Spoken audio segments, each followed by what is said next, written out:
নমস্কার। আজ আমরা এমন এক ইতিহাসের পাতা খুলতে যাচ্ছি যা বিংশ শতাব্দীর অন্যতম শক্তিশালী এক অধ্যায়। আসলে এই প্রশ্নটাই কিন্তু আমাদের আজকের আলোচনার একেবারে কেন্দ্রে।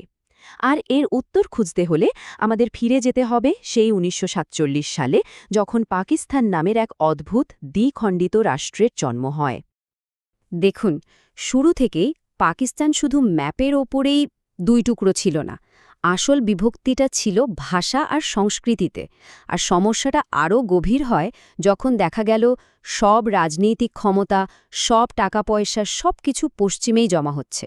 স্বাভাবিকভাবেই পূর্ব পাকিস্তানের মানুষের মনে একটা বঞ্চনার অনুভূতি জন্মাতে শুরু করে।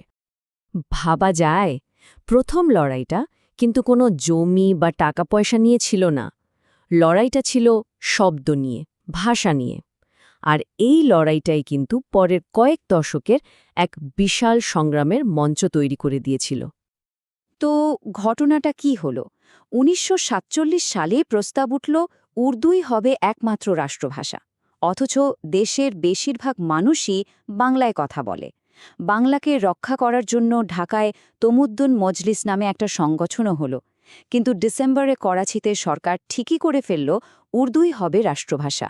আর এর পরেই পূর্ব পাকিস্তানে প্রতিবাদের ঝড় ওঠে। মানে যখন একটা দেশের সরকারই তার সংখ্যাগরিষ্ঠ মানুষের ভাষাটা কেড়ে নিতে চায়, তখন তো বিতর্কটা আর শুধু বিতর্কে সীমাবদ্ধ থাকে না, তাই না? এটা খুব দ্রুতই একটা গণ আন্দোলনের রূপ নেয়। আর এই ভাষার লড়াই থেকেই জন্ম নিল এক নতুন চেতনার, বাঙালি জাতীয়তাবাদ। মানে একটা রাজনৈতিক আর সাংস্কৃতিক পরিচয় যা দাঁড়িয়েছিল বাংলা ভাষা, ইতিহাস আর ঐতিহ্যের উপর। পশ্চিম পাকিস্তান যে পরিচয়টা চাপিয়ে দিতে চেয়েছিল, এটা ছিল তার থেকে সম্পূর্ণ আলাদা। এরপর এলো ১৯৫২ সাল। এই বছর আন্দোলনটা এমন এক মর্মান্তিক আর ঐতিহাসিক মোড় নিল, যা একটা সাধারণ সাংস্কৃতিক প্রতিবাদকে একেবারে শহীদদের আত্মত্যাগের আন্দোলনে পরিণত করল। পরিস্থিতিটা খুব দ্রুত খারাপ হতে শুরু করে। ১৯৫২ সালের ২৬শে জানুয়ারি পাকিস্তানের প্রধানমন্ত্রী আবার জোর দিয়ে বললেন উর্দুই হবে একমাত্র রাষ্ট্রভাষা। এর প্রতিবাদে যখন ছাত্ররা আন্দোলনের ডাক দিল, তখন ২০শে ফেব্রুয়ারি সরকার সব ধরনের মিটিং মিছিল নিষিদ্ধ করে দিল, জারি করল ১৪৪ ধারা। কিন্তু ২১শে ফেব্রুয়ারি ঢাকা বিশ্ববিদ্যালয়ের ছাত্ররা সেই নিষেধাজ্ঞা ভেঙে তাদের ভাষার অধিকারের জন্য রাস্তায় নামল। আর ঠিক তখনই পুলিশ সে নিরস্ত্র মিছিলের উপর গুলি চালাল। মানে একটা শান্তিপূর্ণ প্রতিবাদকে রাষ্ট্র মুখোমুখি হল বন্দুকের নল দিয়ে। এই একটা ঘটনায় সবকিছু বদলে দিতে চলেছিল। আবুল, বরকত, জব্বার, রফিক, সালাম, আরও কত নাম না জানা তরুণ ভাষার জন্য প্রাণ দিলেন তারা। এই আত্মত্যাগ ২১শে ফেব্রুয়ারিকে শুধু একটা তারিখ রাখেনি, এটাকে বাঙালির হৃদয়ের গভীরে গেঁথে দিয়েছে। আর এখান থেকেই জ্বলে উঠল সাংস্কৃতিক আর রাজনৈতিক প্রতিরোধের এক আগুন, যা আর নেভানো সম্ভব ছিল না। আব্দুল গাফফার চৌধুরীর এই অমর গানটা তো সেই অনুভূতিরই প্রতিচ্ছবি, তাই না? আমার ভাইয়ের রক্তে রাঙানো ২১শে ফেব্রুয়ারি আমি কি ভুলিতে পারি? এই একটা ঘটনায় যেন শিল্প, কবিতা আর গানের এক বিস্ফোরণ ঘটাল। আর এই সৃষ্টিগুলোই হয়ে উঠল এক নতুন ঐক্যবদ্ধ বাঙালি পরিচয়ের সঙ্গীত। তো এই যে রক্ত দিয়ে একটা সাংস্কৃতিক ঐক্য তৈরি হলো, সেটা কিন্তু শুধু গান, কবিতার মধ্যেই থেমে থাকল না। এটা এবার একটা বিরাট রাজনৈতিক শক্তিতে পরিণত হলো। আর সেই শক্তি সরাসরি ব্যালট বাক্সে পশ্চিম পাকিস্তানের শাসকদের চ্যালেঞ্জ জানালো। ফলাফলটা দেখুন। ১৯৫৪ সালের প্রাদেশিক নির্বাচন, যুক্তফ্রন্ট মানে বাঙালি দলগুলোর একটা জোট ৯৪% মুসলিম আসন জিতে নিল। মাত্র ৪% পেল ক্ষমতাসীন মুসলিম লীগ। এটা ছিল একটা পরিষ্কার বার্তা, বাঙালিরা এবার নিজেদের শাসন নিজেরা চায়, তারা বাংলা ভাষার স্বীকৃতি চায়।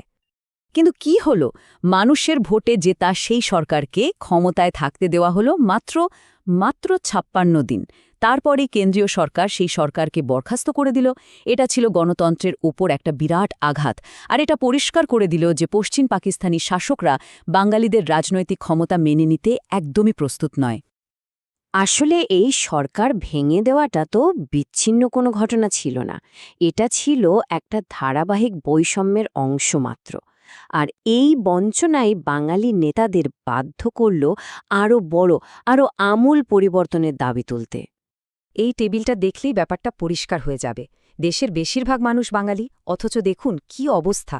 কেন্দ্রীয় সরকারি চাকরিতে, ফরেন সার্ভিসে, সেনাবাহিনীতে সব জায়গায় বাঙালিদের সংখ্যা কত কম। বিশেষ করে সেনাবাহিনীর অফিসের পদে তো প্রায় নেই বললে চলে। মানে নিজের দেশেই তারা যেন দ্বিতীয় শ্রেণী নাগরিক। আর অর্থনৈতিক বৈষম্য, সেটা ছিল আরও ভয়াবহ। পূর্ব পাকিস্তানের পাট আর চা বিক্রি করে যে বিদেশি মুদ্রা আয় হতো, তার সিংহভাগই খরচ করা হতো পশ্চিম পাকিস্তানের উন্নয়নে। মানে পূর্বের টাকায় পশ্চিমের উন্নয়ন, এর চেয়ে বড় বঞ্চনা আর কি হতে পারে। তো এই সব বঞ্চনার জবাব হিসেবেই ১৯৬৬ সালে বাঙালি নেতা শেখ মুজিবুর রহমান নিয়ে এলেন তার বিখ্যাত ৬ দফা কর্মসূচি। এটাকে বলা হয় বাঙালির মুক্তির সনদ। এটা ছিল আসলে স্বায়ত্তশাসনের একটা পরিষ্কার রূপরেখা। কিন্তু পাকিস্তানি শাসকরা এটাকে দেখল বিচ্ছিন্নতার ষড়যন্ত্র হিসেবে, মানে দেশদ্রোহিতা হিসেবে। শাসকরা ভাবল আন্দোলনের নেতাকে জেলে পুরলেই হয়তো সব থেমে যাবে, কিন্তু ফল হলো ঠিক তার উল্টো। এই দমন পীড়নই জন্ম দিল এক বিশাল গণ অভ্যুত্থানের। আর সেই গণ অভ্যুত্থানের চাপেই এলো এক ঐতিহাসিক নির্বাচন, যা ছিল ঐক্যবদ্ধ পাকিস্তানের জন্য শেষ পরীক্ষা। ঘটনাপ্রবাহটা দেখুন। ১৯৬৮ সালে শেখ মুজিবকে আগরতলা ষড়যন্ত্র মামলায় ফাঁসিয়ে দেওয়া হলো। অভিযোগ রাষ্ট্রদ্রোহিতা। কিন্তু ১৯৬৯ সালে এমন এক গণঅভ্যুত্থান হল যে সরকার মামলা তুলে নিতে আর তাকে মুক্তি দিতে বাধ্য হল। মানুষই তাকে বঙ্গবন্ধু উপাধিতে বরণ করে নিল। এরপর ১৯৭০ সালে সামরিক শাসক ইয়াহিয়া খান নির্বাচন দিতে বাধ্য হলেন। আর এই নির্বাচনটাকেই বাঙালিরা দেখল ৬ দফার পক্ষে একটা গণভোট হিসেবে। আর সেই গণভোটে জনগণের রায় ছিল একেবারে পরিষ্কার। ৩০০টা আসনের মধ্যে ১৬৭টা আসনই জিতে নিল বঙ্গবন্ধুর আওয়ামী লীগ। মানে পুরো পাকিস্তানের সরকার গঠনের জন্য যে নিরঙ্কুশ সংখ্যাগরিষ্ঠতা দরকার, সেটা তারা পেয়ে গেল। জনগণ তাদের রায় জানিয়ে দিল, কিন্তু ক্ষমতার হস্তান্তর করা হল না। পশ্চিম পাকিস্তানের সামরিক আর রাজনৈতিক শাসকরা এক ভয়ঙ্কর আত্মঘাতী সিদ্ধান্ত নিল। তারা জনগণের রায়কে মেনে নিতে অস্বীকার করল। এই ঘটনাটাই ছিল শেষ আঘাত। একটা গণতান্ত্রিক বিজয়কে এভাবে অস্বীকার করাটা কয়েক দশক ধরে চলে আসা সাংস্কৃতিক আর রাজনৈতিক অধিকারের লড়াইকে একেবারে স্বাধীনতার লড়াইয়ে মুক্তির সংগ্রামে পরিণত করল। ক্ষমতা হস্তান্তর করতে না চাওয়ার সরাসরি ফল ছিল ১৯৭১ সালের মুক্তিযুদ্ধ। ৯ মাসের এক রক্তক্ষয়ী সশস্ত্র সংগ্রাম।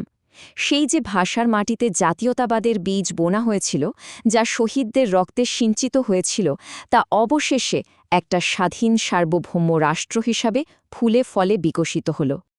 তাহলে ব্যাপারটা কি দাঁড়ালো?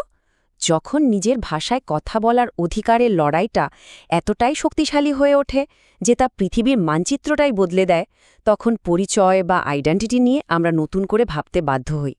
বাংলাদেশের এই ইতিহাস শুধু একটা দেশের জন্মের গল্প নয়, এটা আসলে মানুষের আত্মপরিচয়, তার ভাষা আর মর্যাদার লড়াইয়ের এক অমর গাথা।